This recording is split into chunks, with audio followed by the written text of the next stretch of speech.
बिस्मिल्लाहिर्रहमानिर्रहीम। अस्सलाम वालेकुम दोस्तों, हमारा आज का टॉपिक है सुकून कल्ब हासिल करने का नहायत ही आसान तरीका। धोखे की एक बहुत बड़ी खासियत होती है कि ये बादाम की तरह होता है, इतना ज्यादा खाओगे इतनी ज्यादा अकल आएगी। मोहब्बत सबसे करो लेकिन उससे और भी ज्यादा करो जिसके दिल में तुम्हारे लिए तुमसे भी ज्यादा मोहब्बत हो।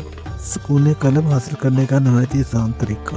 हज़रत वासफ़ अली वासफ़ फरमाते हैं, अगर आप अपने किसी बात पर जिद कर रहे हैं या ख्वाहिश कर रहे हैं या आप कहते हैं कि अल्लाह ताला ये काम कर दे तो मैं मुतमिन हो जाऊंगा, तो याद रखें कि आपके किसी काम के मुकम्मल होने का सुकून कल्ब नहीं, अल्लाह ताला की तरफ से जो हो रहा है, अगर इसको पसंद करके आप चलना शुरू हो जाएं, सुकून कल्ब हासिल हो जाएगा। सुभान अल्लाह। दोस्तों, वीडियो को लाइक कर देना और चैनल को सब्सक्राइब भी कर लेना और अपने दोस्तों के साथ शेयर भी कर देना। अस्सलाम वालेकुम।